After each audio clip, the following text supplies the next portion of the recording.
Dude, I can't believe it. Charlie Sheen. If what you had been doing in the 90s was today, you would be dead. Easily. Who has a crazier story than you? If they do, I don't think they're still with us. You don't have like any kind of a drug past or anything. You're Not like, yet, no. But what's that like? Like never. You lost your virginity to a woman named Candy. Yeah. Where'd you find her? The Yellow Pages. At 15? 15, yeah. Well, Oh my God. I want to talk about 2.5 Men because CBS came to you and said, we don't want you to leave so bad, we'll give you $1 million an episode. Yeah. You were married to Denise Richards in her prime. Yeah, man. Yeah, that happened. People are going to see this and hear this and be like, oh, dare you talk about her. No, it's not about that. It's not about you. It's about me. How was it being on Rogan? It was really cool. His producer pauses. He says to Joe, he says, Charlie Kirk's been shot. He's clinging to life. And so we go out into the lobby and one of his security guards says he just died.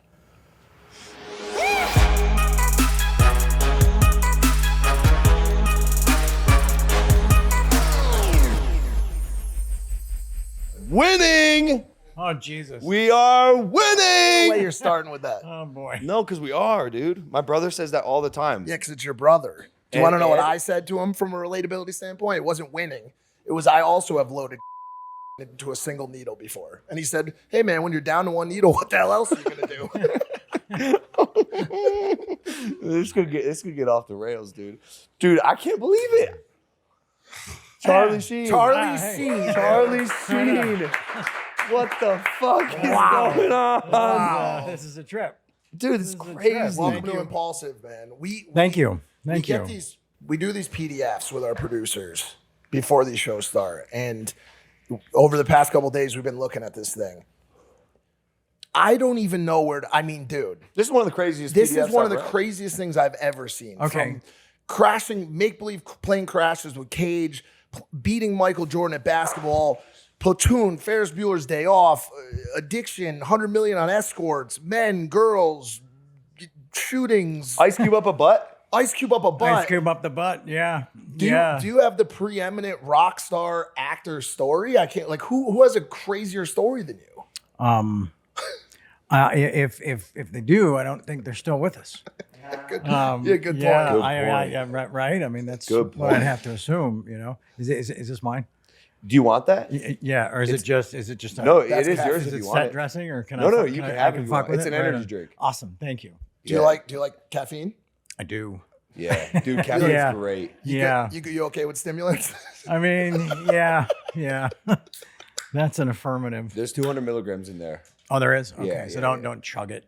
We made the can big so you could sip it over time, and I like the flavor. So, and it's Cheers. It's a slow Cheers. drip. Cheers, Right on. Charlie Sheen. Right on. It's just absolutely insane. Well, we've been talking about doing this for a while. A while. Yeah. Yep. And then I kind of went. I didn't ghost and I didn't delete, but I went quiet on the text thread that we had started. Yeah, How many people were on that?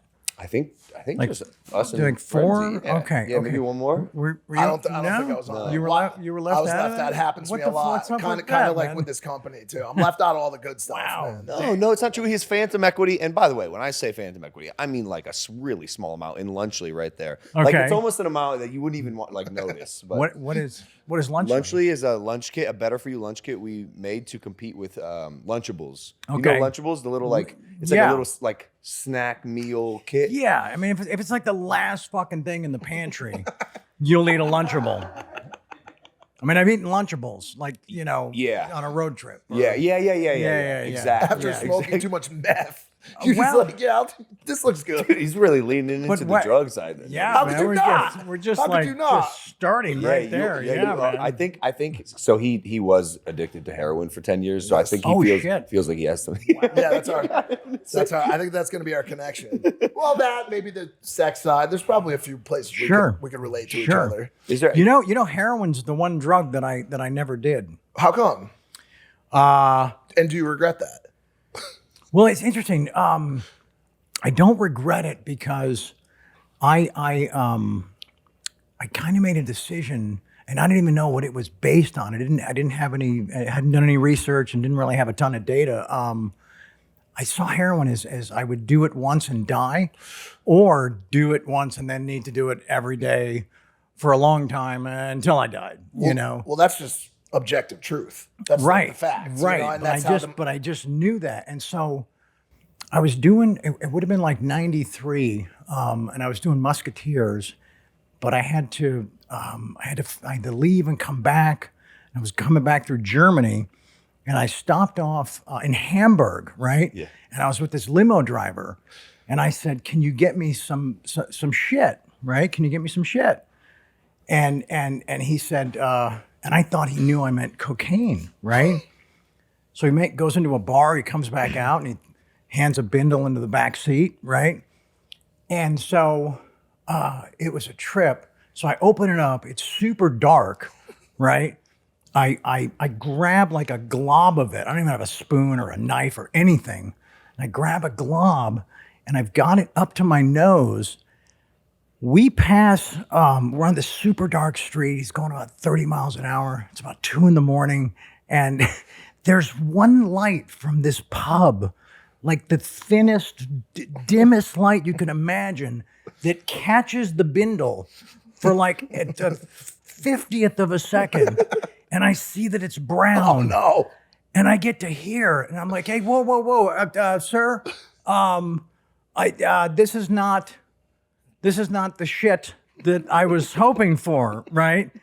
And so my buddy Dave, he's White Dave in the book, he would call it Schnee, and we thought it was just a word that we made up, right?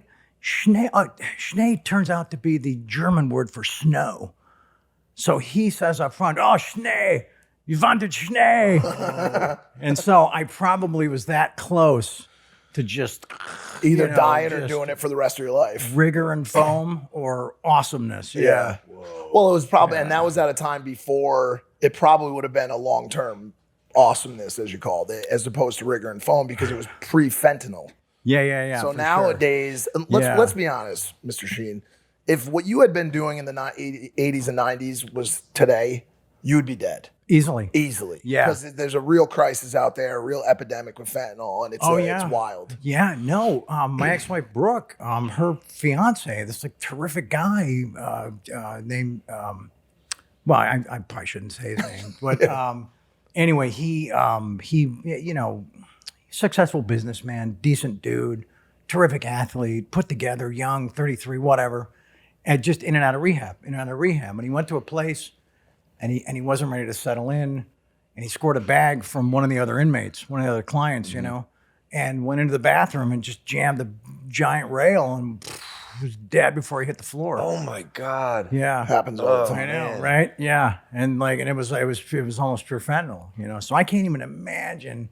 And it's like, there's I talk to people today or younger kids or whatever, and I tell them, look, man, this is not, you can't party like Sheen because it's not. I said it's Russian roulette in a Smith 649 with 4 bullets. Yeah.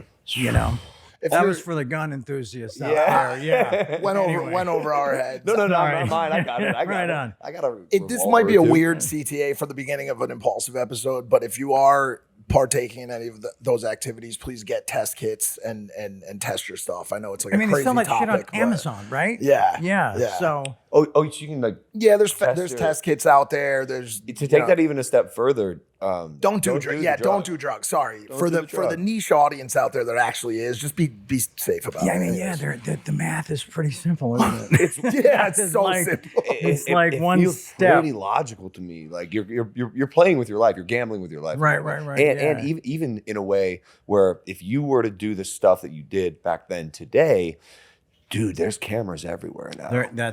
There's cameras everywhere. Yeah. So and if they're not stationed, they are, Floating. handheld. Yeah. And so like you get caught on camera drunk or high on drugs doing some shit that is gonna live forever. Sure. Maybe it'll be hard to get a job or like lose friends, whatever it is. It's like a face tattaoo. I mean, We call it a job stopper. That's what we call it. A There you naked go. face tattoo. Yeah. Nice, With the nice. simplicity of the DARE program and such an easy don't do drugs, what went wrong with you?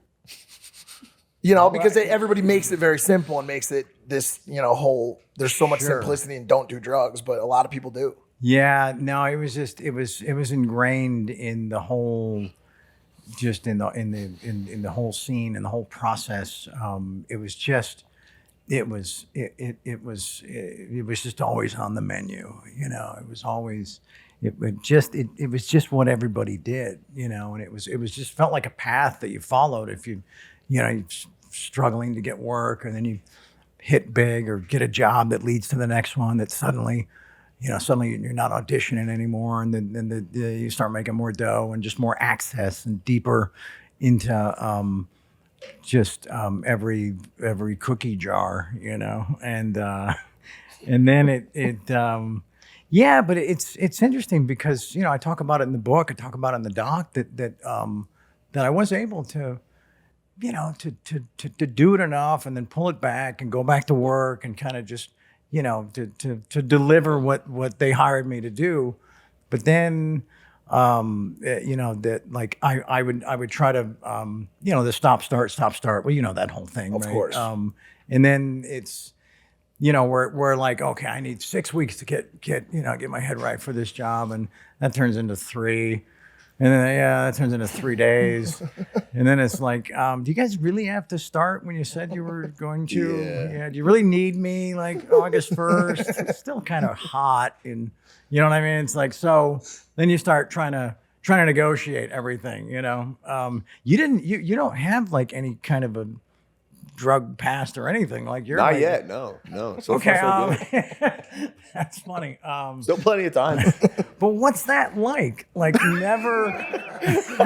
I don't mean to pry, but that's a trip, man. Like just you drank a little bit in the high school and college, or no? I waited till I was 18 to drink. So none in high school. Like, dude, ironically, the DARE program really worked on me. Seriously, dude, I don't want to I don't want to judge anyone. Like I didn't have the T-shirt, but like where the cop comes to the classroom. Yes, dude, it worked out. Wow. I literally was like, dude, people who are fucking drinking in high school and even in college, I'm gonna get roasted for this, but I was like, I just felt like they were fucking losers. You're not gonna get roasted for it. I just felt like they were fucking losers, bro. Wow. Like when I was in school, I was like, dude, I'm here to get an education so I can be successful when I'm older. Wow. And when I'm successful, like yesterday, last night, bro. Yeah, we was drinking. Right on. Baseball postseason is just around the corner, and the NFL is finally back. For all your ticket needs, the only place to go is SeatGeek. What better time to get out of the house and enjoy a major sporting event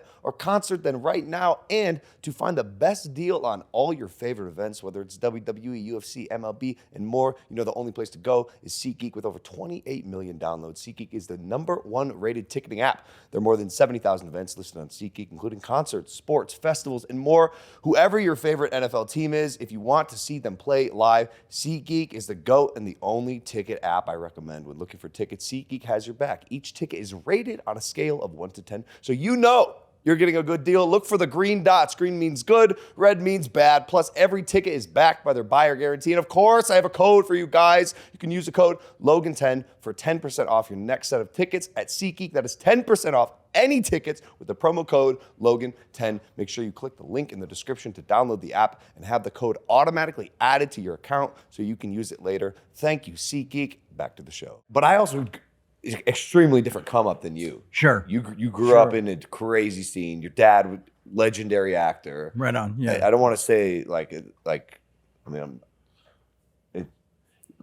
nepo baby is not the right term. I would say royalty. Right. Royalty, dude. I would say like, Hollywood thank you. royalty. Thank you. Yeah. Yeah. We didn't have that term 40 years ago. You know what I'm saying? Nepo Yeah. baby. Yeah. Yeah, no, it was Yeah. you come from a family of royalty. I mean, your father, your brother. Thank you. I mean, it's one of the most incredible stories in Hollywood history. Oh, right on. Thank you. To watch all of the movies. I mean, all the way through.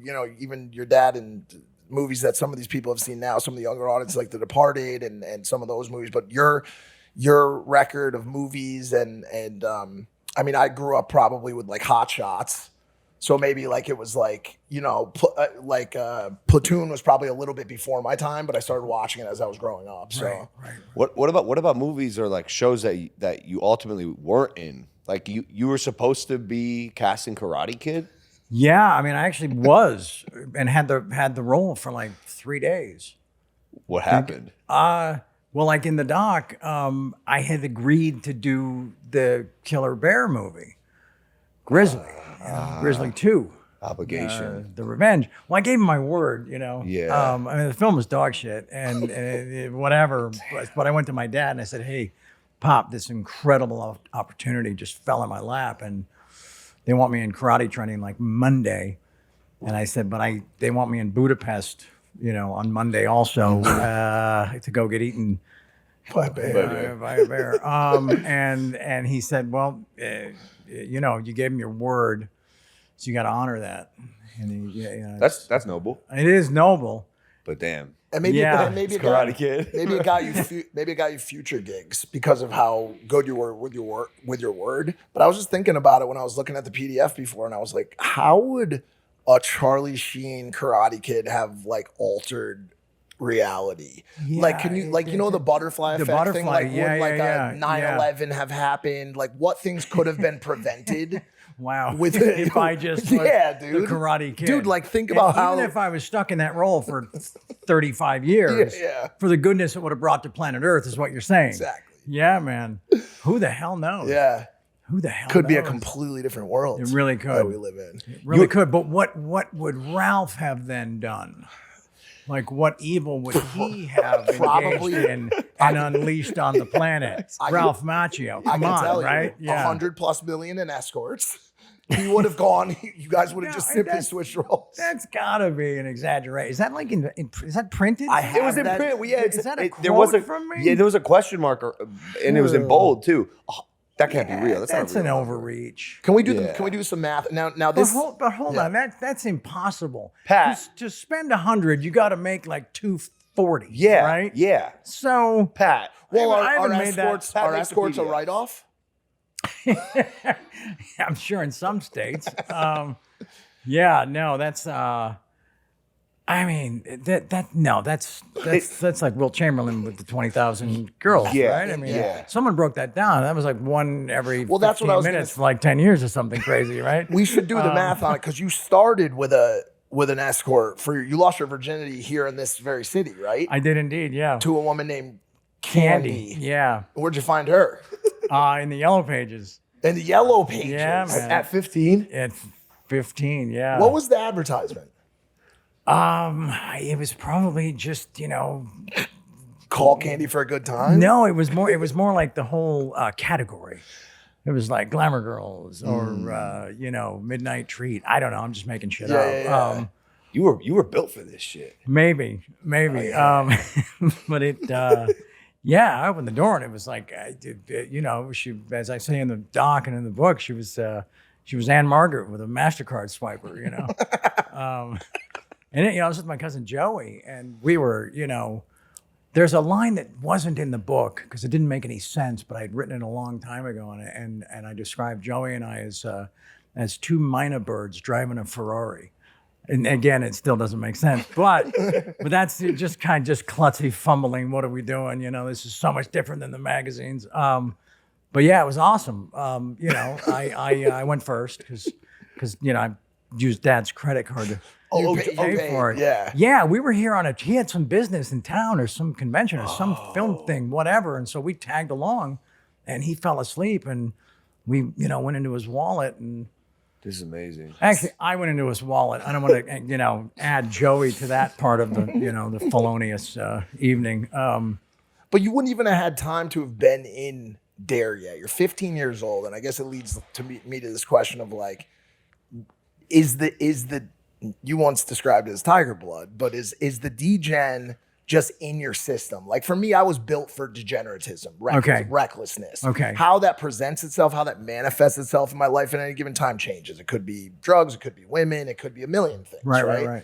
But it's always felt like a piece of my DNA. When I was very young, it was just riding bikes off tall things and breaking bones because I didn't care.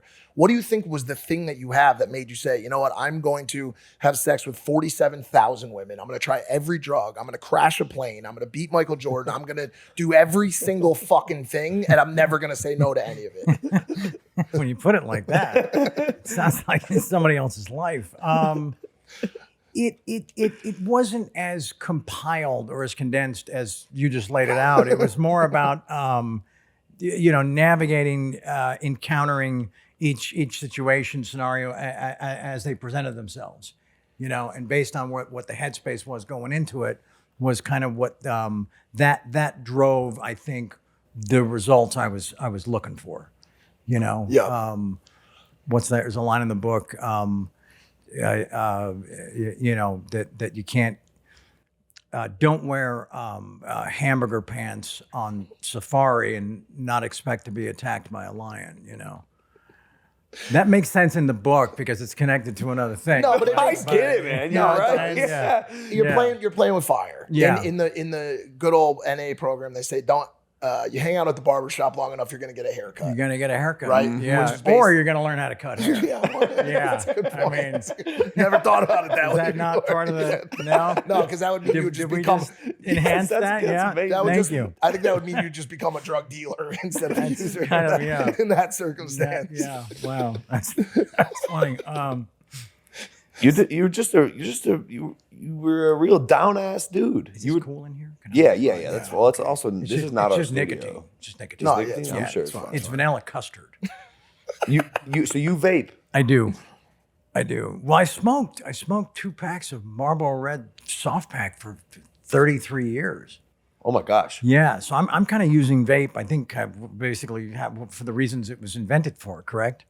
To not For smoke people that used to smoke want to feel like they're smoking. like a but- better than solution. It's kind of like how I looked at methadone. Okay. Did you ever do methadone? I was on it for 6 years. All right. Wow, man, you fucking did it. Good for you. Boys. Well, because it was like, if you're gonna do dope and you're gonna buy it on the street, come to us and we'll give you this from a doctor. Of You course. know it's safe. Of course, yeah. And you can get it. And I would have to stand out in front of the line at the methadone clinic every day, every single day. Every day, and you get a little cup, and it's You like get a little cup, you sip, drink yeah. it, and then it sets in a couple hours later. And I met a real nice girl there that I dated Wow. for a while, and we had a lot of fun together. Okay. Her name was Jackie. Okay. And it got quite violent, actually. Oh, You know how that gets. sure. Yeah. Is this the one with the car in the car? Yeah, where she was punched me in the face, and then she kicked the windshield in from out inside the car. Drove you off the road. Yeah. Yeah. Wow. You know how that, Because she like she just had a momentary freak out. because she didn't get to the clinic that day. Maybe, or just wanted, we would go to the clinic, but also use, Oh, you were double dipping. Yeah, you Okay. stack it up a little bit, Yeah. Got it. Yeah. Because it played really well with crack too. So it's a good combo. Nice. Yeah. Nice little combo going there, dude, you Wow. know? Well, it's interesting because I'm pretty sure that the there's a version of methadone today, Suboxone. Correct. I think it's Doesn't just get it's you- like synthetic. It just doesn't get you high. Methadone gets you high. Oh, it does. Real, Okay. like real high. So Got it's it. called, they call it liquid handcuffs because it's basically the same thing as other opiates, but it's just controlled. I didn't silence my phone. I'm a fucking. No, don't worry about that. You want to pick it up? Because it's probably like, Robert Downey Jr. or Michael Jordan or Probably not. Did you went to high school with Robert Downey Jr.? Well, yeah, but it's interesting. He was friends with my brother Ramon. Okay. Ramon's between Emilio and myself, right? And so they were like buddies for a long time. So I would see Downey because Downey and I were in the same grade, but I think he started working earlier than the rest of us, or was at least doing things theatrically that didn't keep him on the campus. So he had like a legitimate reason to not be there. Yeah. Unlike me, playing video games in Westwood with my buddy Pat. As soon as I got a car in high school, it's just like, and I remember driving there going, whoa, this is so much different than the bus. The bus, stops where it's supposed to. Yeah. I don't have to. It's like I have freedom of choice. Oh, so that was the start of everything. Yeah, man. That car was the start of Yeah. everything. What kind of car was it? The first car, there's actually a line in the book when I mention this car and I say in parentheses, I've heard every joke you're thinking. My first car was a Ford Escort. So that's why I preface it with that. Makes sense, dude. Right?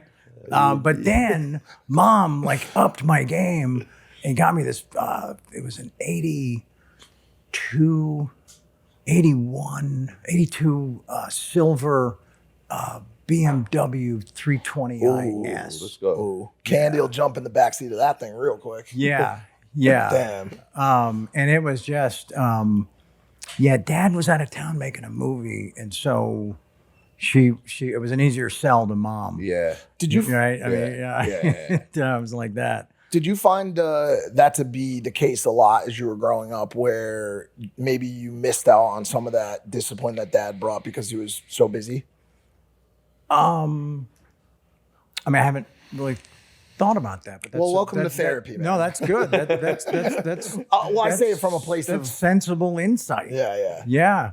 Because you don't do stuff because dad's gonna smack the shit out of you. Right. And if dad's on business, which my dad was on business, and then my parents got divorced, and then dad wasn't there at all. Right. You know, you lose a lot of that discipline, and it's really in that rebellious stage of your life. It's much easier to challenge mom because mom might have a wooden spoon, but dad could beat your fucking ass. Right. Yeah. You know. Yeah. So do you think you missed out on some of that stuff in the very malleable stages of your life? I think so. Yeah, because I got arrested in high school. I actually wrote it for the book and didn't include it. I got arrested for credit card forgery. Really? Yeah, and then dad was, again, he was out of town. So when he that- didn't even know. He didn't know. No, You were back at Candy's house, huh? I With was the credit not. card, I with was the not. credit card. Well, you'd think with the credit card money, I'd have made a road trip to Vegas. Yeah, Candy was just it existed on that one magical night. Yeah. Wonder where she is now, man. No, I had this dude sitting in front of me, this guy named Mark, and he claimed to be the grandson of Hank Greenberg, the Hall of Fame Detroit Tiger baseball player, right? And we were in this class, it was called Sports Lit. Did you ever have a Sports Lit class? We did. Yeah, it was just all the athletes. Yeah, right? Just the easy A. Yeah. And he said, "Hey, I got this idea, man. A buddy of mine tells me that they're in the dumpster at the Beverly Hills Hotel. They just they throw away all the credit card receipts, and they weren't shredding them. Nothing was digital. Yeah. And so we went and found them and started calling stores and claiming to be that person, and then saying my son will be there in a half an hour to pick up the merchandise. Whoa. And then we'd walk in, and it was a trip, man. It worked. And we're buying all the shit that you buy at that age, car stereos and a lot of audiovisual stuff and clothes and yeah. Damn, you had a scheme. You were scheming. We're scheming, yeah. Hey yo! I'm sorry. I used to do it in my vlogs. It's the entrance for my theme song. Hey yo, I'm sorry. I got 2 shirts up on WWE Shop Fanatics right now. I hate Logan Paul. Yes, I am the one behind it. You gotta monetize the haters. And still humble, because after all, I am your humble king. And I'm gonna stay humble because I'm just that humble. You can grab my shirts and all WWE merch, hats, tees, replica title belts, superstar collections on WWE Shop and Fanatics. Get yours today. Back to the show. So you got arrested, and then was that why you got expelled from school? No, I got expelled. Something else. Why did I get expelled? Man, I can relate to all of this, dude. I've had the exact same Well, I didn't shit. get expelled. I got, they didn't let me take the final to get the few credits I needed to graduate. I was a point and a half short. I think the term they use for that is expelled. Isn't it just sort of suspended, maybe? No, I know what you're talking about. I think it's just. I know what you're talking about. Yeah. But, I think it's broomed. Or is that a casino term? They broom a guy? Yeah.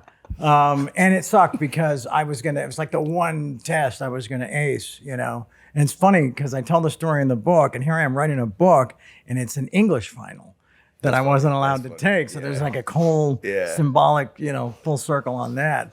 But my buddy Barrera had like 240 credits. You need 200 to graduate. And I was like, can't you just kick down? Like, give me some credits. Give me some of Barrera's credits. Who gets hurt in that? Yeah. Nobody. Yeah. Just share your credits. Don't be selfish. Yeah. Did they make a lot of exceptions for you based on who Pops was, or was that like kind of a normal thing in your school because there was a lot of other kids in your class that were like big time? No, it was the Estevez thing. Yeah. So nobody really made the connection, and he didn't, Right. Because he was so busy. He wasn't there a lot. And that's not like a traumatic childhood No, of thing. course That's not. just the nuts and bolts of it, Yeah. And so they never saw us together enough to, know that was my dad. Make the connection. Yeah, but then people would find out But the Estevez thing was cool, especially at Santa Monica High School in the 80s.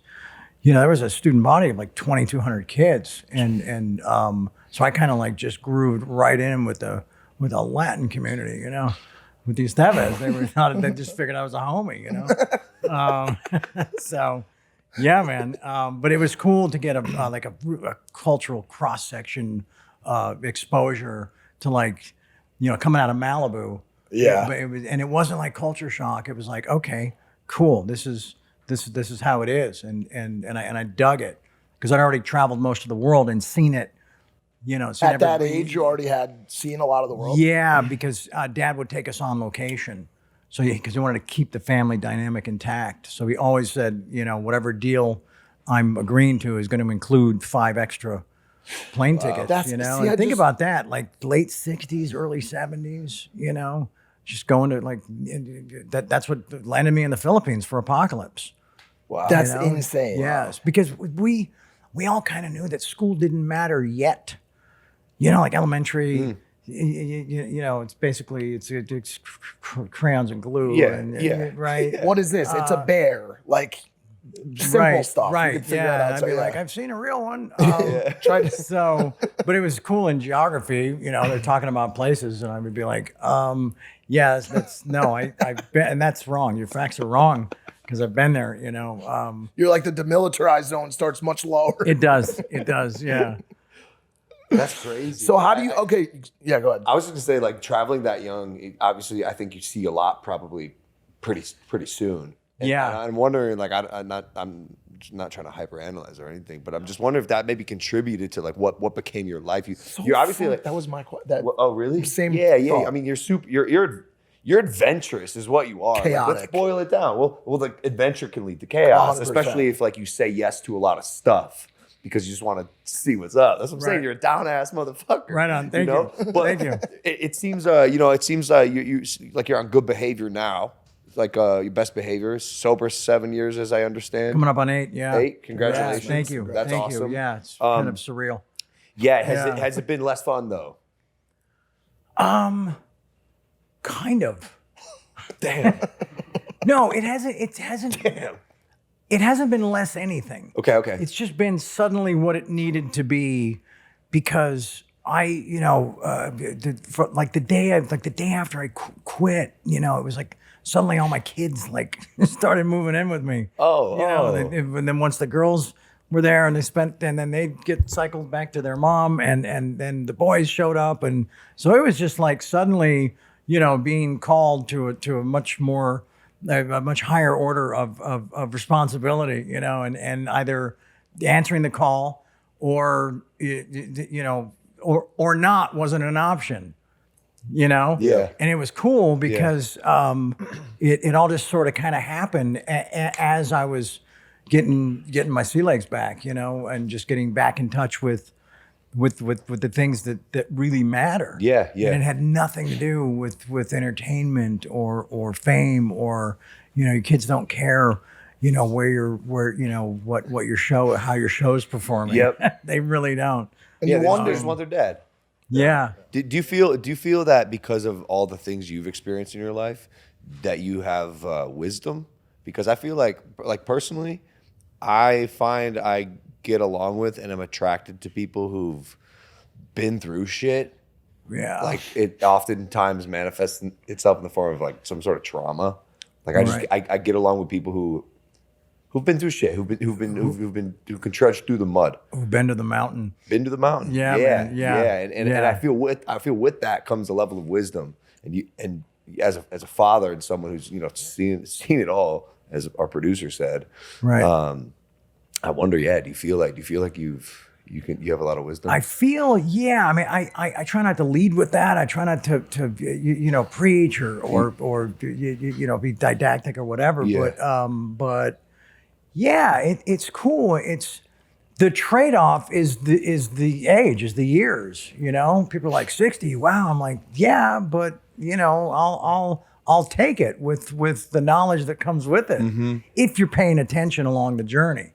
You know, which is sometimes hard when you're living a life that's that chaotic. Right. But you seem to have a good recollection of a lot of the stuff, because it's like, I think one of the major differences for you is you weren't also on this thing throughout the entire trip. Thank you. And dude, it's like, you know, we won't get into it too much, but it's like I'm always on this adventure. I just came off 10 days at Fashion Week in New York, and I see all this crazy shit, and I tell him some of the stories, but a lot of it gets lost because we're not present like you were. You were present the entire time, absorbing like a sponge all of the intricate details of those nights. And a lot of times the best storytellers we see are generally over the age of 50 years old, 60 years old, where they haven't developed the habit of being addicted to this thing. Right. Yeah. And it's very interesting to see how it's starting to affect evenings where you sit around a campfire and tell stories. The stories have all of a sudden gotten a lot blander and with a lot less detail because people aren't living. A lot shorter. Yeah.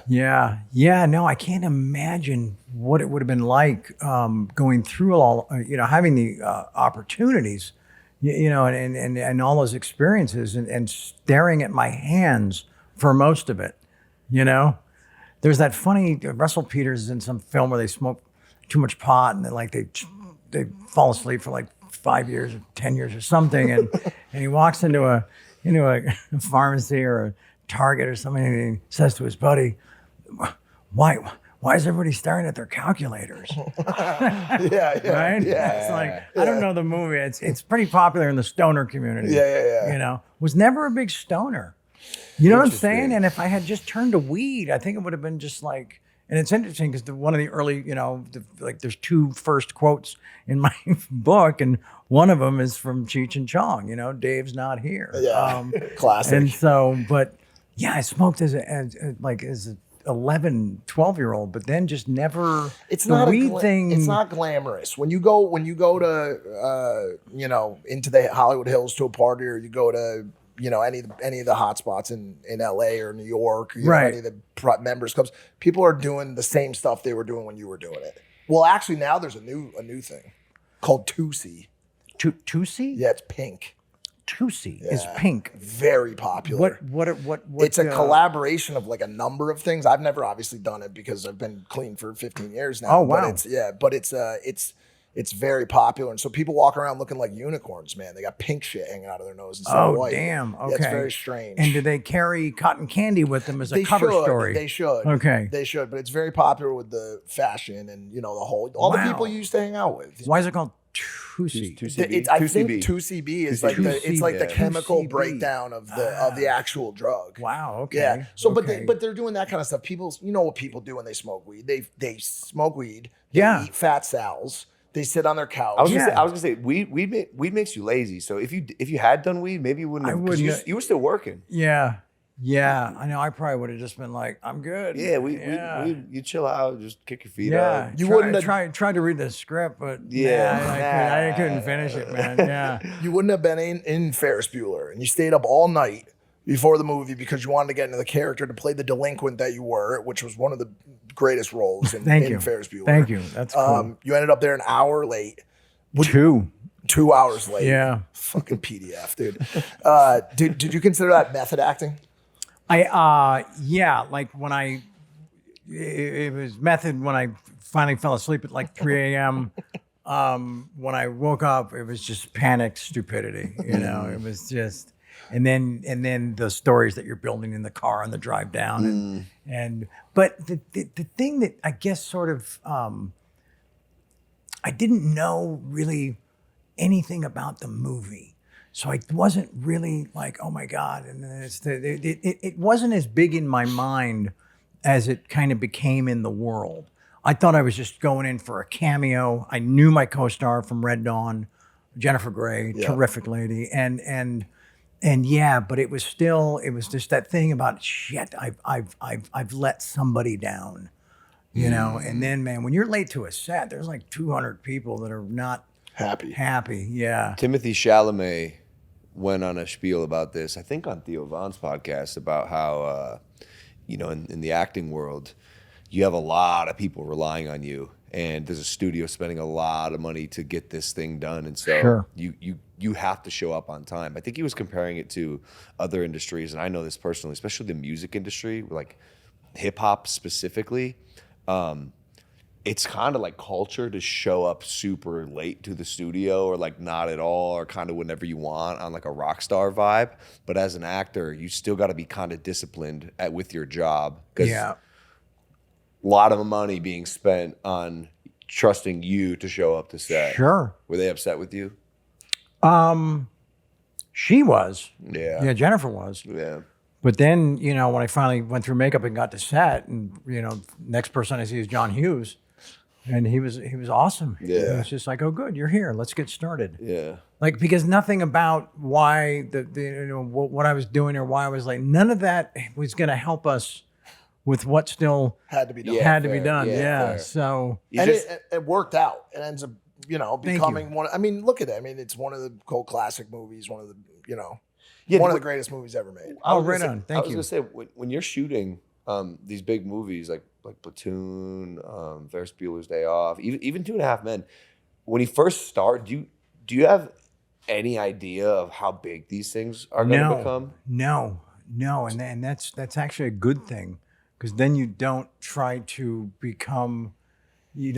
act to the size of the movie. Does that make sense? Yeah, totally. Okay. Totally. Okay, yeah. Or I think if you go in with that mindset, it's going to affect the work. I think people are going to see that. All right, he's expecting. He knows it's Like, or when you go into shooting a Marvel movie, for example, like you know, Like, what I'm saying? Like, you know yeah, that this is not only going to, but it, by the way, is expected to. So Yeah. you better live up to X, Y, and Z. Yeah. Like Yeah. you had the creative ability on some of the films that you did to feel like you can get comfortable in the role and how you deliver it. And Sure.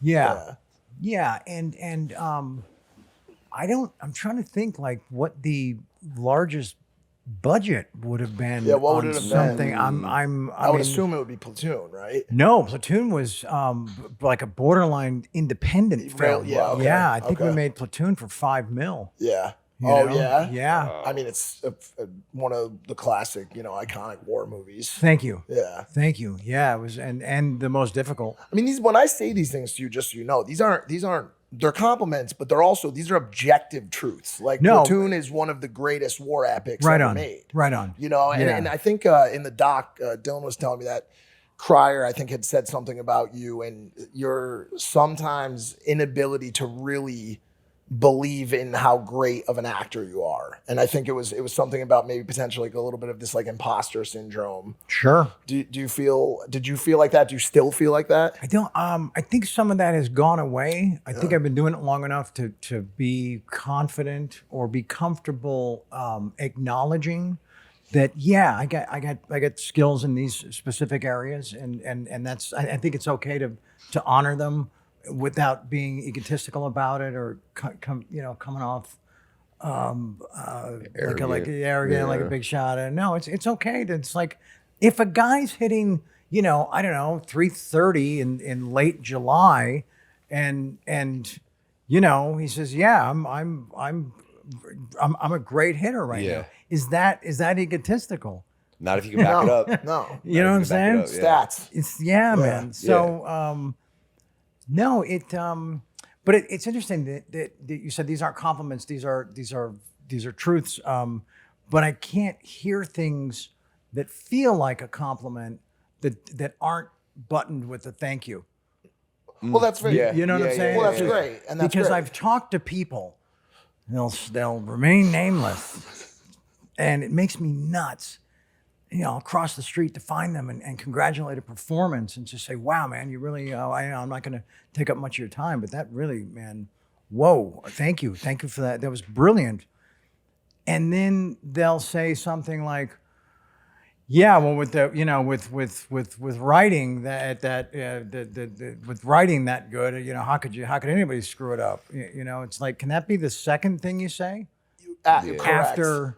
Thank you for that. Thank you. No, and acknowledging. kind of weird. Yeah. I think people sometimes get uncomfortable with praise. But why? I don't know. Why? I think it's a defect. Interesting. And but it's certainly a prevalent thing. I think a lot of people would agree that when you go to tell them they did a good job with something, I can maybe say why. Sure. If one hears praise a lot, I could see a world where it becomes a little much Yeah, and they start to question the genuineness or the validity of it, or yeah. That, or it's like I don't know. I could, like, personally, I can only be gassed up for so long. Like I get a little awkward when things become too complimentative. Interesting. At least now, because I recognize, like, oh, like these are essentially just ultimately feeding my ego. I don't know if I want more of that. Like, I'm good. My ego's good. I have a skill set that I'm good at. Like, I'm really good at wrestling. I know it. I have no problem saying it when I'm in the ring. I flow. But I don't know if I like need to be told Keep and hearing hear it all. Yeah, you know what I'm saying? But thank you. You know, to your point. Like, yes, Right. Thank you so much. Do you ever encounter, are people brave enough these days to walk up and say, "Hey, man, yeah, I saw the thing, but this one part fell a little short." My group. Awesome. Okay. My group. Okay, but By the way, does the public ever do that? No. Because they're going to get knocked out, basically. No. right? I think personally, the feedback, especially areas of improvement, if valid, from someone who is qualified to give feedback, that's the meat for me. That's the substance. Right. That's the shit I do need. Yeah. Because I want to be perfect in my craft, at least what I do now. And so I always try to listen and be a good receptor of feedback. Yeah. I think it's important. It's how we learn. Bingo. Yeah. Yeah. And I'm always trying to learn. Dude, If we're not learning, we're not living. Right? I mean, Yeah. at some point, right? Yeah. Are you ready to hold WWE history in the palm of your hand? Tops is bringing you closer to the action than ever before with WWE Tops Now. Highlighting the biggest matches and milestones from WWE shows and PLEs throughout the year, Tops Now is enhancing the fan experience by connecting collectors to the superstars and spectacles that ignite their passion. Featuring stunning event-exclusive photography, each card is made for the moment. And for some lucky collectors, that moment could become the pool of a lifetime. Along with serial numbered parallels, some Tops Now releases offer a chance at rare short prints, superstar autographs, and even pieces of the mat, gear, or other items used during the featured match. So which moments will you collect? With each card only available for a limited time, you won't want to wait to begin your Tops Now journey. Be sure to subscribe to the WWE Tops Now mailing list on Tops.com and follow Tops on all social media platforms so you never miss a single moment. Back to the show. I want to talk about 2.5 Men for a second, because obviously, Sure. like, one of the biggest successes of your entire acting career. You were starting to feel or fear burnout as you were shooting that show. How many episodes were you shooting of that show? We were doing one a week, which is pretty standard. Yep. And how much shooting is that? Like, how much set time is that? Well, you go on Monday and you do a table read for a script you got on Friday. So you've just done a Friday show, so you read the script over the weekend, you mark your stuff, and then you come and you just present it, and you're sitting with the producers and the writers and some people from the network and the co-stars for that week. And so they just want to hear it out loud for the first time. Yep. And then on Tuesday, you start rehearsing. And then you do, like, so you go through all the scenes, you just get the blocking down, and then you do a run through for the writers, so they can they've heard it on Monday, now they can see it on Tuesday in the 4 or 5 rooms that you function in, right? And then on Wednesday you start, and then the rewrites start coming in, so they'll see it and, like, that joke sucked, that one killed, this character needs to do something different, and then it starts. So they make the changes, and you get those, and hopefully you get them the night before. And not when you walk into the stage, you know. Yeah. And then, so it starts to take shape, and it feels like a play. And I never did theater. It was kind of like a trip. It was like I was doing this play every week, and it was on television, but it also had kind of a sports vibe, because Friday night felt like game night, you know. That's something I could get up for, Yeah, you know. So then on Thursday you do pre-shoots. So, I'm sorry. Wednesday is a network run through. So now it's starting to really, they're getting more refined with all of it. CBS comes to watch it happen. Yeah, they come in and then they got their notes. And Chuck the only notes we got were from the censors, right? And because even though we're in the 9 o'clock slot, whatever, but we're working with a 9-year-old or as he grew up, and they're saying you can't say this stuff with the kid in the room. Yeah. So Chuck Chuck Lorre he would write jokes that were decoys, that were just sacrificial lambs, right? Knowing those are the ones that they would say, you got to get rid of that. He was like, all right, okay. And replace it with something that they would not see before it was taped. Exactly. Oh Yeah, my yeah, God. yeah. That's awesome. Yeah, it was pretty sly. Yeah. But smart. Yeah. Smart. And it usually, it also led to usually a smarter joke, Yeah. you know? But he put a clam out there that was going to stink up the room, and they went, make that go away, and then slide in the better joke, you know? So it sounds like pretty much all day. Yeah, sorry. go ahead. Thursday. Yep. Then you shoot scenes that aren't audience friendly.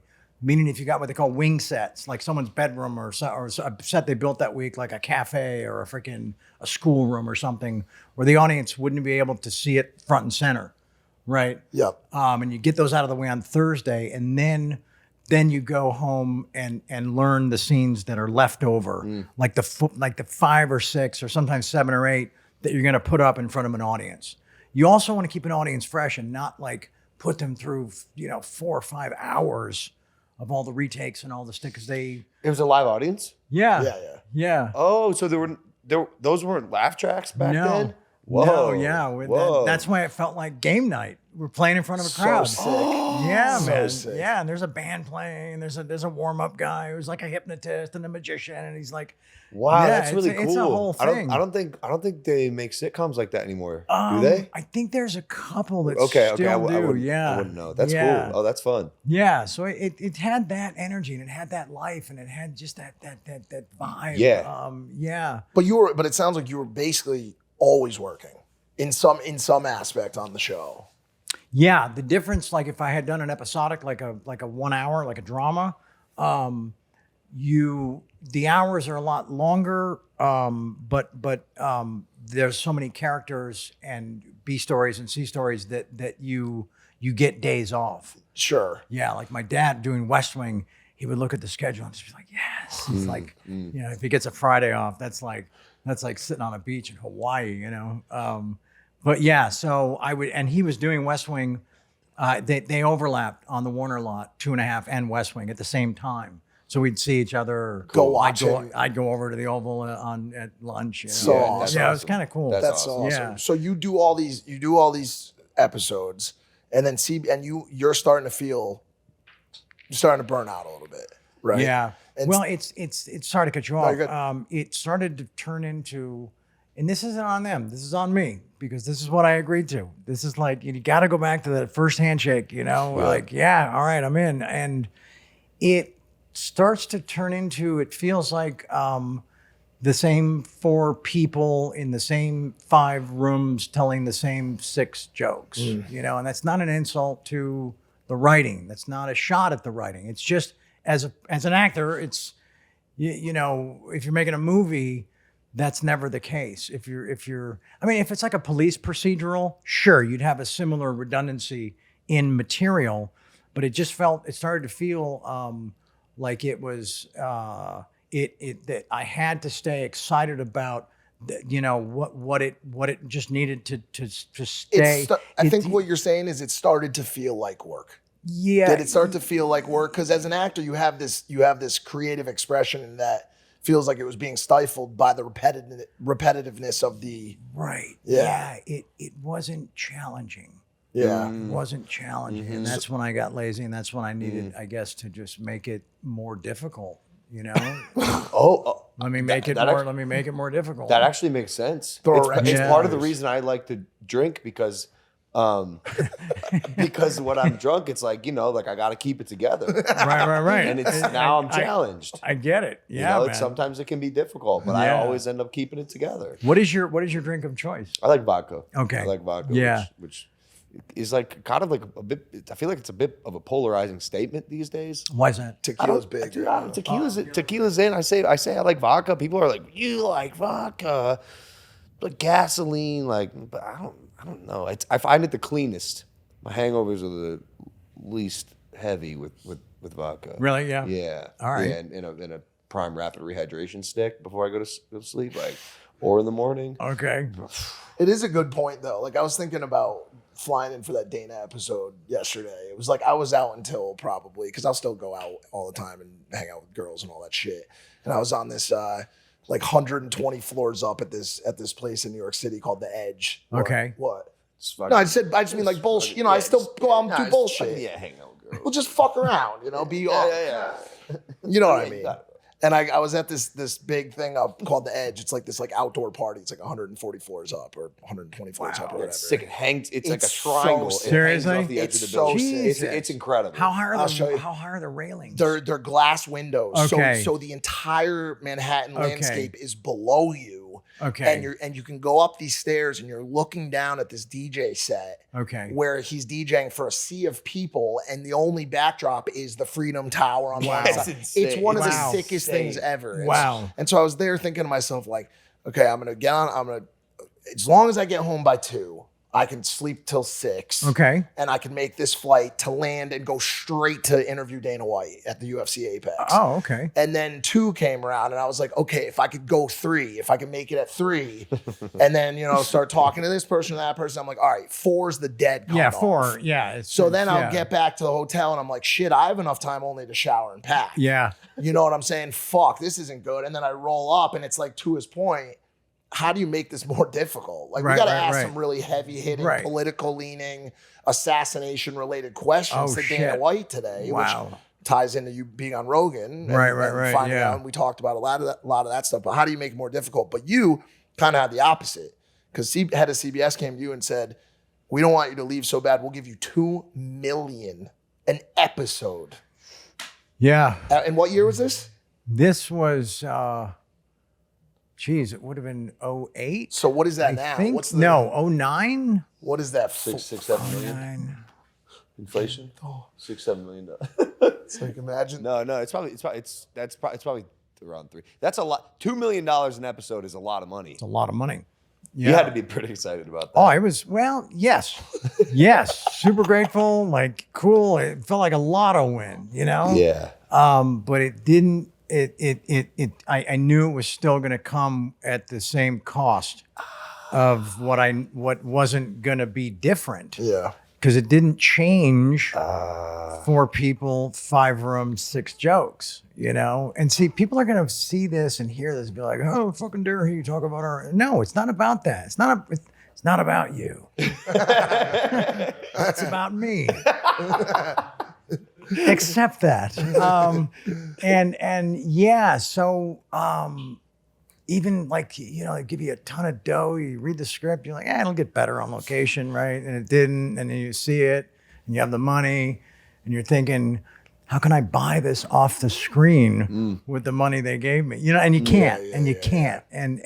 But I had those lessons early on, doing schlocky stuff for a big bag of cash, and then like, there it is. It's stuck there, and for all to sneer and leer and. But this was different though, because the ratings were still. Through roof. we were cooking with gas. People say cooking with grease, and I don't think that's right. Cooking with gas. Cooking with gas. It makes more sense. Me and my wife say it all the time. Okay. Cooking with gas. Now I heard a debate on the radio one day. I was stuck in traffic for like 2 hours, and these guys went back and forth. And he said the original thing was about barbecuing, and I was finally it's cooking with gas. Yeah, cooking with gas, fine. Yeah, okay. Right. So we're just leaving it there. I really relate to the burnout thing you're describing. Yeah. I don't know if as a YouTube creator, by the way, all creators on YouTube will experience burnout at some point, unless you're Mr. Beast. Right. But it's totally a real thing. And so even if you are making $2 million an episode, the craft is still the thing. And eventually, no matter how you cut it, it's still not fueling you or like feeding you in a way that you probably need. Because we all start with a pilot light when we engage with something, right? And when that turns into a blowtorch, that's where we find the passion, right? And so mine was going back to just the flicker of a near empty Bic. Yeah, and it's so right. Yeah, and it's got to be so hard too with everybody like telling you the opposite, and everything everybody's saying and doing is contradictory. Like the ratings are in and they're so good, and you're gonna make all this money, and you just don't. Yeah, but again, should have just gone back to the original conversation. You know, here's what you've agreed. Here's what we're expecting from you. You know, and then the guy builds this incredible world for me, and where all this success is emanates from. And it's like this. You know, it changed my life, and then that for some reason didn't. You know, I couldn't just decided that I needed to burn it down. Yeah. Needed to fucking burn it down. So and just like, what the hell, you know? So then the world kind of started to like notice. But there was that other thing. Did you guys see Rogan? Yeah. Piece, clips, Okay. clips. So you see the thing where I kept forgetting that one thing? Yes, I did see it. So I embarrassing. did see that part. Can you imagine, like, you're finally in front of Joe. You're like, hey, man, I got this really cool thing. Yeah, fuck. It'll come back to me. And then he's like talking about something. I'm like, hey, man, it came back. He's like, okay, go for it. I'm like, that left It's again. gone. No. Do you know what a panic that was? That was so embarrassing. I felt so just fucking lost. I felt lost. And I started sweating, and it was it was awful. Did you ever find the thing? He's into something, and I'm paying attention, and it does come back to me. So I pick up a pen, and I start writing something down, and he says, are you writing down that thing? And I'm like, you betcha. Great. You know, I'm not going 0 for 3, man. Yeah. How does it feel? Jesus. So that thing was that I told my manager on the phone from rehab, if I go back for seasons 8 and 9, it's going to go horribly wrong. I said those words, you know. He's like, why are you just feeling differently? You're in rehab. Yeah, you get out. It'll be great. Trust me, kid. It'll be great. Yeah. So anyway, that was the thing. Yeah. And it's cool because then I'll never forget that little detail. Ever. I had to go Scarred. through that. Yeah, totally scarred. How was it being on Rogan? It was really cool. Yeah. It was really cool. Yeah. What's that thing they say? There's 3 speeches you give. There's like the speech in the car, the speech at the event, and the speech on the way home, you know? So there was no speech on the way home with Rogan other than being really hard on myself for, you know, being a clear candidate for ginkgo biloba, right? The memory enhancer. Yeah. But Well, if that's your only mess up, though, that's pretty. Yeah, okay, because then we got into some shit towards the end, and it was a nice rhythm and a great energy, great sense of humor. That dude dials right in on you, and I just felt totally connected. Great laughs with him. He's truly incredible. So he's amazing. So we're into this thing, right? And I got to go to the bathroom really bad. And so I said, hey, man, can we take a break? You know, he's like, yeah, we're close to wrapping up. I said, what if we do that? And we just come back for a couple of minutes, you know? And his producer pauses. And then he says to Joe, he says, don't check your phone. And Joe's like, fuck that. What's going on? And he says, they're breaking news and it's everywhere. He says, tell me what happened. He says, Charlie Kirk's been shot. He's clinging to life. So we're trying to process that because it's just suddenly everything's different suddenly, right? From one second to the next. Yep. And so we go out into the lobby and one of his security guards says he just died. So we make it to the bathroom, and in the bathroom says, Joe says, we need to go back on the air and talk about this. And I said, yes, we do. And so we did. And yeah, that's insane. Yeah, so it was happening while, you know, it's just, it was just awful. It's just awful. No, it's just. There's really no other way to describe it besides it's awful. that. I mean, it's terrible. It's terrible. And it's just, I don't remember what I said to Joe. Something about if this is where we wound up, this can't be where we stay. You know, that's true. What words can we all attach to this that make it feel better for us or his family or just the moment? They haven't been written, have they? No. I mean, through faith and all that, I'm sure. Yeah. Right? Yeah. I mean, it helps, but it's like a bit of a...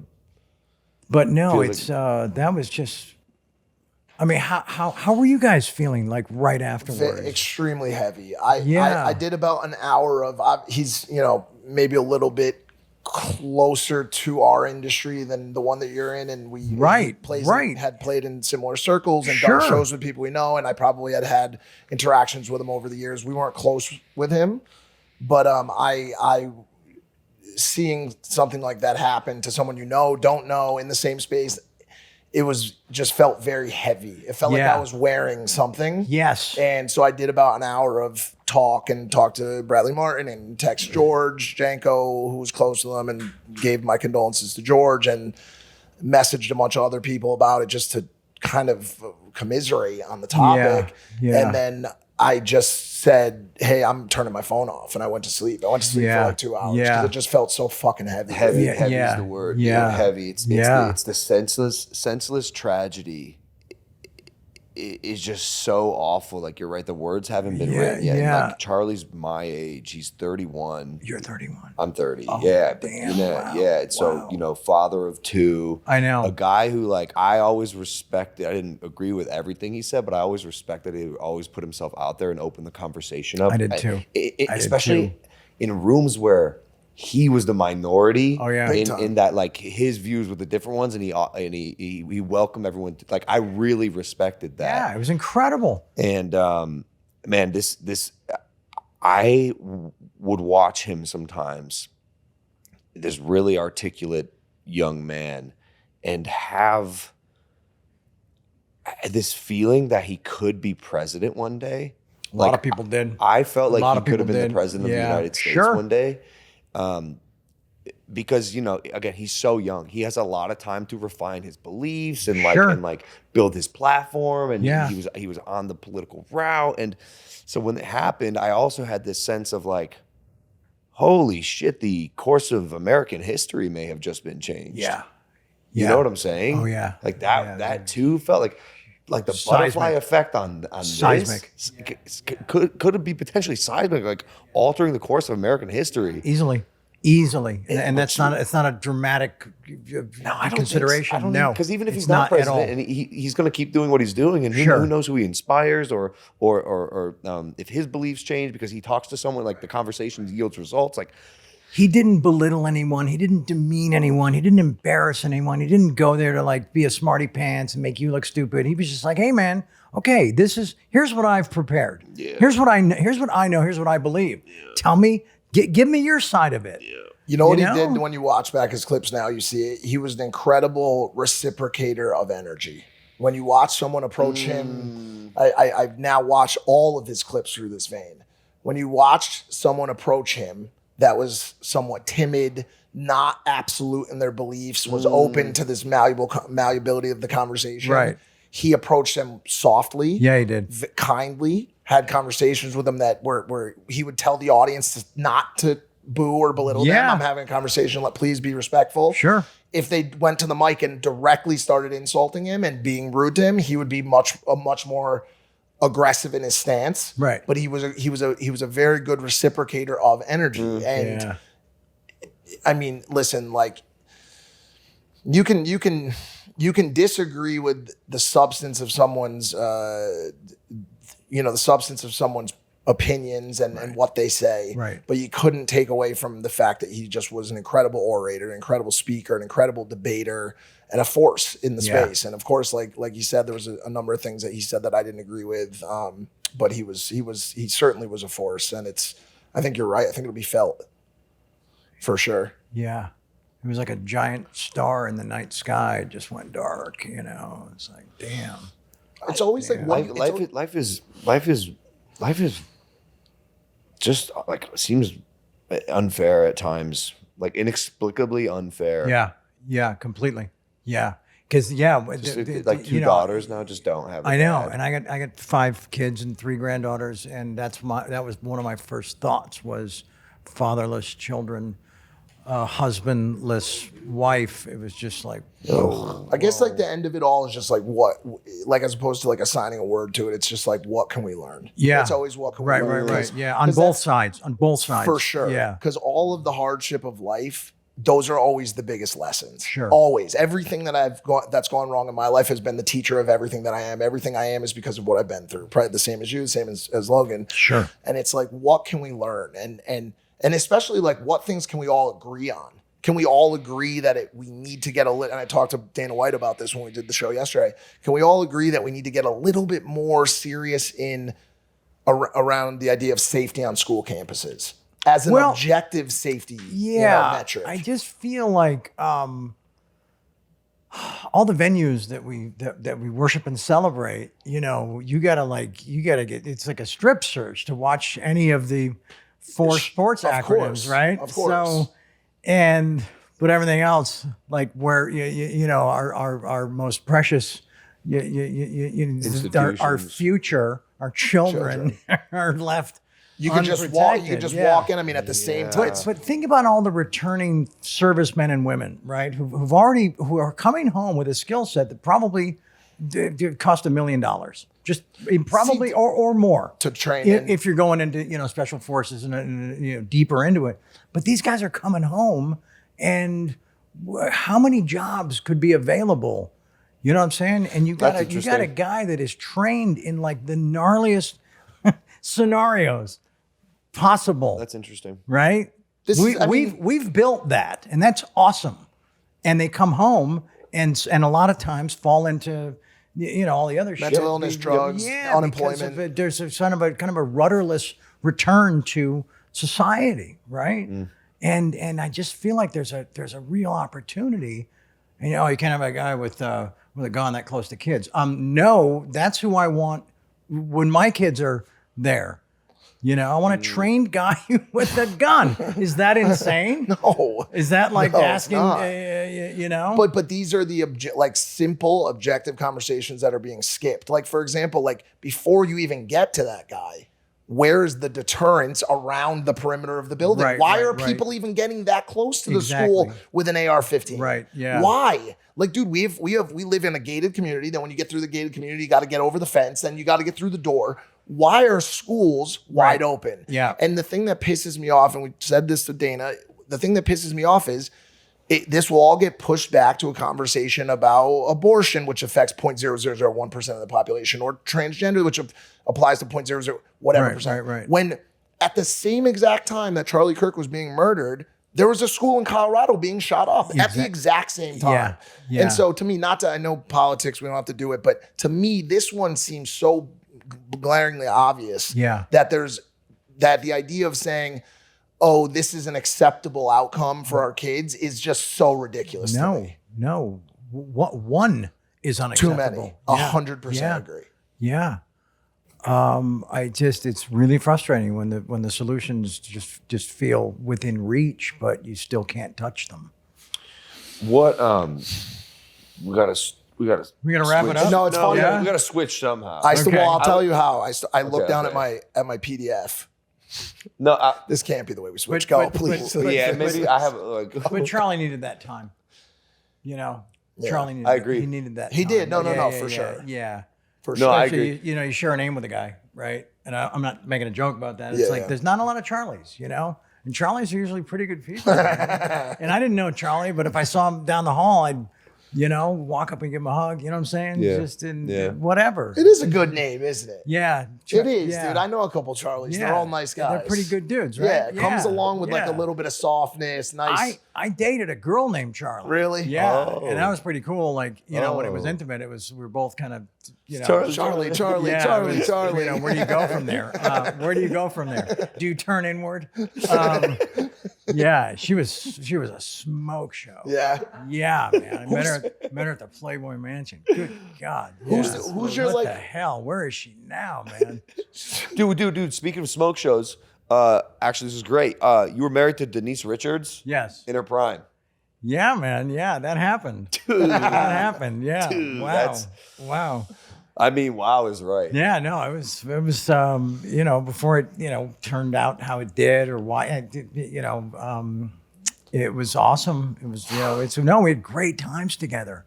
She, like, you expected, like, this whole different person just based on the image and the reputation, the reputation people build for others. And then she's like, goofy and funny and, flawed and just cool with, it was like, we really, it was a nice match when when our planets collided, yeah.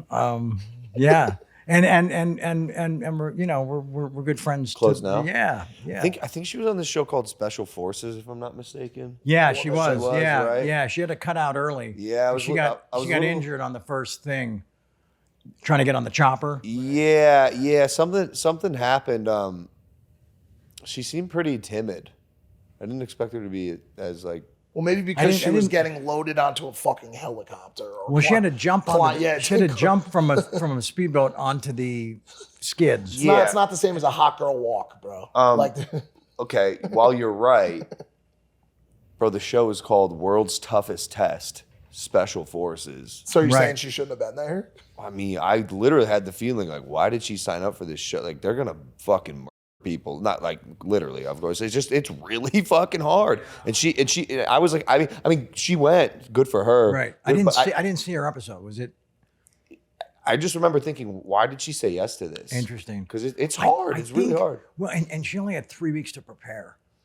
Yeah. I mean, dude, it's tough to prepare for that, dude. You got to like kind of be wired a certain way. Yeah. What's that thing? Stay ready so you don't have to get ready. Yeah. I watched the first season, and I think she did too. And maybe she just felt, that there were going to be those early exits. Yeah, it happens. Didn't Dr. Drew tap out like in the first hour from a heat stroke or something, like that?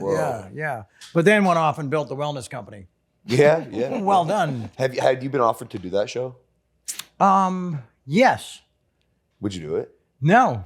I mean, why? It's really hard. You know what I'm saying? I mean, what they pay well. If they brought back "I'm a Celebrity, Get Me Out of Here," I would consider that one. Nice. Yeah. Did you ever see that one?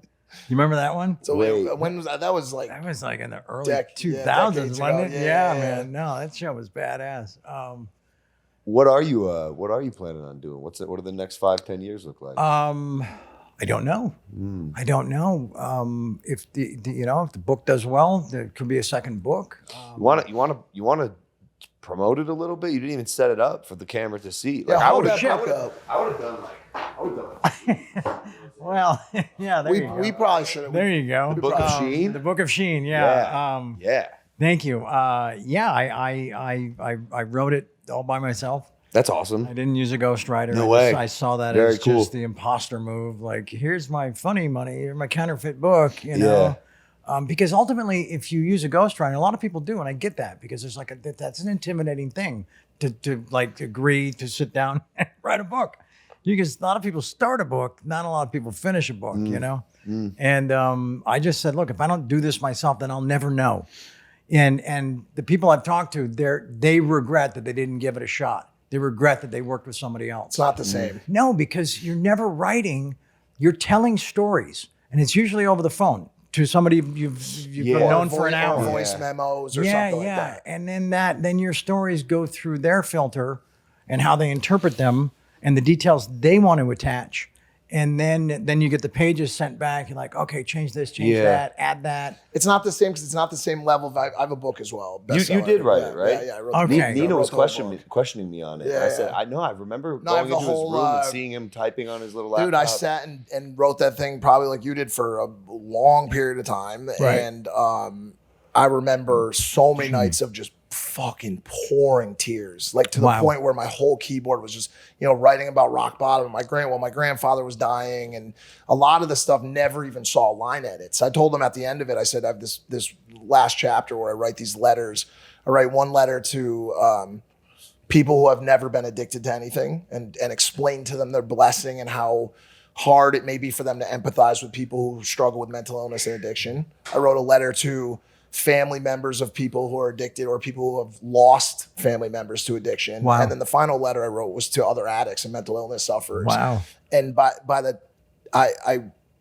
it's the only time in my life, and I'm sure you could both relate to this in some other genre, where I felt like I was in a level of autopilot.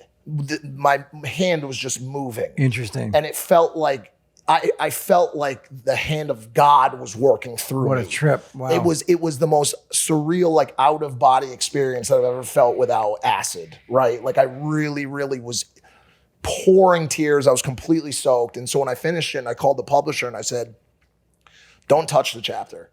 And I mean, don't send it for line edits, no proofreading. I don't want it touched. If there's stuff wrong in it, fucking leave it. I want it to look exactly how it looks. And so the last chapter of the book is completely untouched. That's amazing. And every person that's read the book the feedback is like speaks to the last the last chapter. chapter. Yeah, When yeah. you wrote those letters, Of course they do. Of course they can feel it. Yeah. They can feel like they read it Yeah. and they're like, I had goosebumps reading it. Like it really, really affected me. And it's like I even tell people sometimes like just read the last chapter, Wow. you know, if you have to. Yeah. But wow. did So you- you've been in the trenches. You know.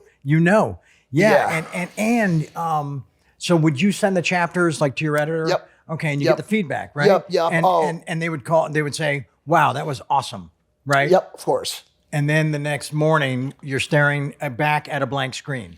And you have to go again. You got and you got to start and over you know again. the other one. But Yeah. I found a system to it though, and I'm sure you did too. And like I think when you get into the flow, and I still have this flow. I'm starting to work on the second book, and it's much different now. Instead of homelessness and crack, it's porn stars and jets and that type of shit. And it's like, how do you- how do you- man. Yeah. Volume 2, let's go. Wow. And how do you tell that story while also teaching a lesson? Because Right, the first right, book right. was a lesson. But I feel like I've got it down to like a system, and I'm sure you found a system to write in your writing as well. It was whatever time I could just claw back for myself. That's the You know, hardest. yeah, and there was a lot of stuff going on with Brooke and the boys, and just a lot of, just stuff life stuff, that I had to pay more attention to at times than the book. But if I was in the middle of something that I knew I had to finish, it didn't matter what time of day it was. If I was staring down the barrel of 2 hours of sleep, and then that full day I had, that's what I had to do. How did you recollect everything in the book? That's a good question. Just a lot of it just stayed because of the impact it had in the moment. Interesting. Yeah. Interesting. Yeah. And the stuff that I couldn't remember, I didn't want to go to too many people and say, hey, fill that in for me, because it's not my experience. Yep. And even if they're in the room with me and saying, well, then you did this, this, and this, I still can't really, then that's really trusting someone else's Interpretation of- interpretation. It's not yeah. true. Interesting. It's not true Inception. Interesting. It's not. Even just to jog your memory, maybe. That was helpful in the early stuff with my parents. Okay. Yes. Because I went to them and I had to be more of a journalist than an author. Yeah. Just trying to get in all the facts and the places and the dates and the chronology and all Yep. that stuff, just so because I didn't want them reading it going, we left New York in 19, you know what I'm saying? Yeah, and all that had kind to of go- stuff. Yeah.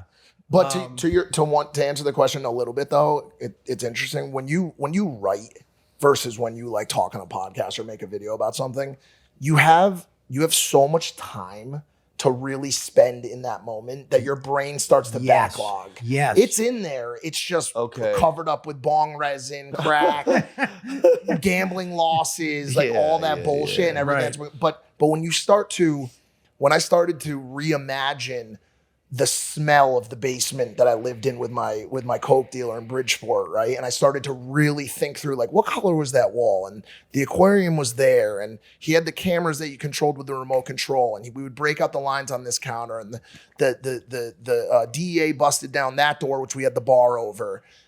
All the little minute details start to come back. I see. It's because you get to spend so much time. see. You get to live there see. again. Yeah. Versus here where you have 38 seconds to tell a story. Sure. There you Sure. have an hour to live with 2 pages, see. and it just comes back. It like bleeds back out. Right. And that's what the people say, well, if I've seen the doc, why should I read your book? Oh no, so much more. Well, yeah. There's, to tell a story in 5 minutes, 7 minutes, keep it interesting, keep it entertaining, keep it flowing. It's a whole different mindset. It's a different part of the brain. Yeah. Sit down and have 2 weeks to write that same story. Yeah. Or the full story, knowing that I have final cut. Yeah, of course. You know what I'm saying? Yeah. But and nothing. I think the doc is terrific. I think the doc is. I think it raises the bar a little bit. Cool. In this genre, Did you leave anything out? I did, just because of length. I wanted to keep going, and they I said, get it, dude. Trust me. Looking right? at this And PDF is like, they said that the target like page count is for an autobiography is like 350. Okay. Yeah. But I also I felt like the book was going to tell me when it needed to end. Yeah. You know, it has a bit of a Sopranos ending. It kind of just, and it gets to a thing and then boom. Because my story is still being told. It's still going on. Isn't that weird where you have to like where am I end it? supposed to end it? You know what I'm saying? And so I struggled with that a little bit and I wanted to pad it a little bit up until, but no, I just had to live with this one decision and I'm glad that I did, you know, but I'm curious to start just, you know, hearing feedback in the streets or the producer from Bill Maher, you know, when I did a pre-interview, she said, look, I got to this one quote has been in my head and she shared it with me and she was so inspired by it and thought it was so cool and funny and whatever else. And I said to her, I said, wow, man, that's probably the closest I'm ever going to get to like a musician out in the street when someone comes up and talks about a specific lyric. Yes. You know? Yes. So I guess maybe the you know, you could draw a parallel or some similarity to, you know, producing an album, writing a book. You know, it has to be, it's a complete work. It's a piece of art. As far as I'm concerned on it, there's no greater, I mean, for me at least, like there's no, oh, you did this podcast with the president or you did this show or you did this thing. When people come up to me and they tell me, yo, I read the book and it had this impact, that's the greatest compliment. It's more special, isn't it? It's so much more special. Yeah, man. Because they know every intimate detail of those experiences in your life. It's incredible. Yeah. Man. But to your question, there's stuff that's not, it couldn't fit. Yeah, for sure. It couldn't fit. For sure. You know, they're discussing if it does well, that there would be a second book. Yeah. Man, our other guest we had on today, Alex Hormozy, who's actually, that's his book right in front of your book. So many books. You make money by selling the books. Yeah. Your books sell. The books make money. Yeah, you make money. Books and books make their own market of books. So, anyways, he wrote a book too. You wrote a book. I have a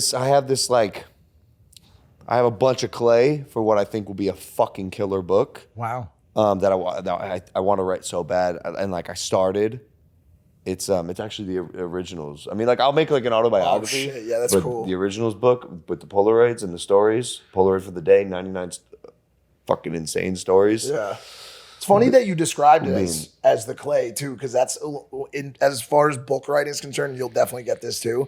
That's always the analogy I use. Well, yeah, and you just continue to whittle it and continue, and there's an arm, and then all of a sudden this appears and that appears, and by the end of it, you're just like, you look at this thing, and there's just nothing else you've done. I mean, you with movies probably have a little bit more experience with it, but it didn't feel the same. Nah. No, because you know my job ends, and then you know a different other like 30 jobs start. Yeah, color, editor, all of it. Yeah, sound.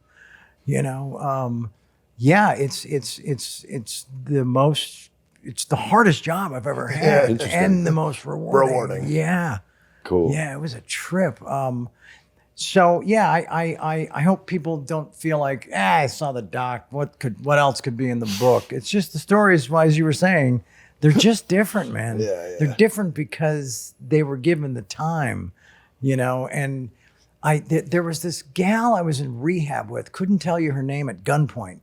But I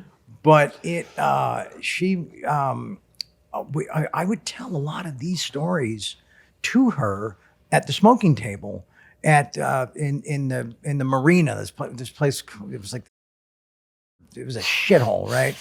And we'd sit out there. And it was before I had to integrate, had to do anything. I rolled in at like 140 pounds. Yeah. They were just like, just drink water and please stay alive. Eat food. Yeah. And so we'd sit out there and she would hear a lot of these stories.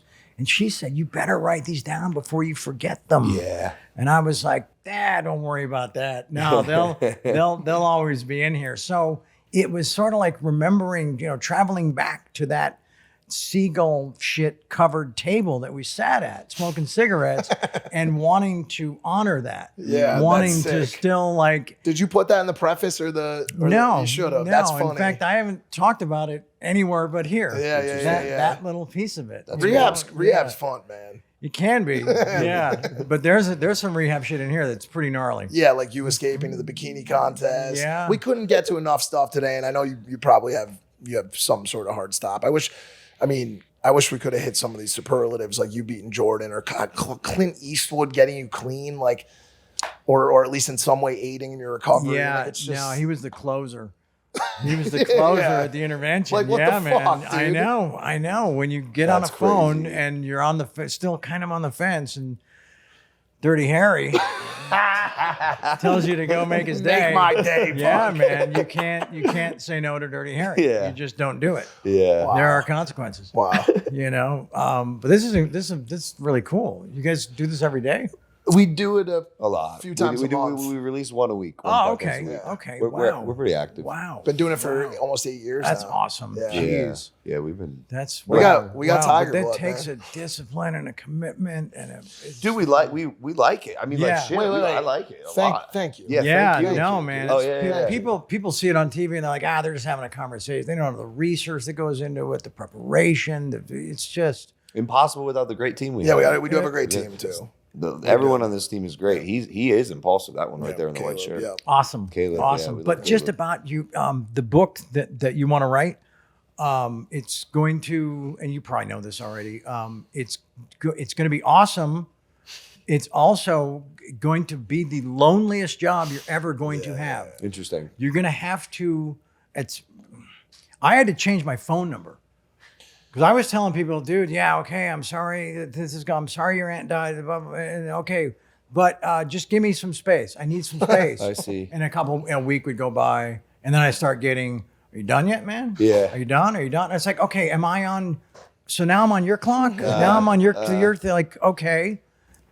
And then some people I just had to stop talking to. It just was because they didn't understand really that it wasn't a team sport, man. I don't think there's anything.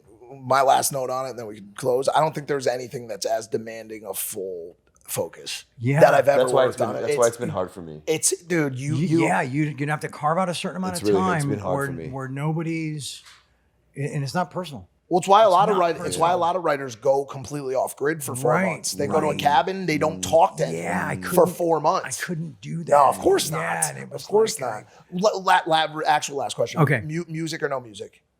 music or no music? Well, you wrote. No, the music of baseball.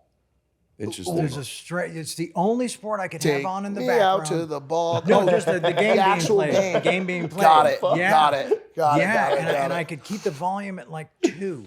low. Yeah, This is a question. baseball has a rhythm, Like to a flow to it. It having a Interesting. flow. He's yeah, on first, man, he's Madeline's on first, and we've got Strawberry coming up to bat, and it became boom. almost like this mundane Yeah, background. man, yeah. For me, it's lyricless music. It's called lo-fi music. Interesting. Okay. No lyrics, because I find that lyrics and hearing other words Oh, it takes you. out of what you're doing. Yeah. Yeah. But I listen to a band called Explosions in the Sky, which Okay. is very dramatic lo-fi synth sound. Okay. And I listened to a lot of that the entire time I wrote the book. I don't know. Interesting. We're geeking on books now, but dude, this is like an honor for me. Yeah. Oh, honestly. right. Yeah, No, it's been likewise. great. It's been Likewise. great, Thank Charlie. you. Thank you, brother, Thank for you. coming Yeah. on. Thanks for the time. Yeah, And this congrats on the book and the doc. Thank you. Go buy the book of Sheen by Charlie yeah, Sheen. yeah. Read the book, watch the doc. This guy's a fucking legend, man. I appreciate Yeah. that. Charlie Right Sheen, on. ladies and gentlemen. We love you, bro. We love you. Thank Thank you for listening, watching, viewing, and subscribing. Hit that subscribe button. If you're not subscribed, we're going to get to 5 million. We'll see you next time. Take it easy. Peace.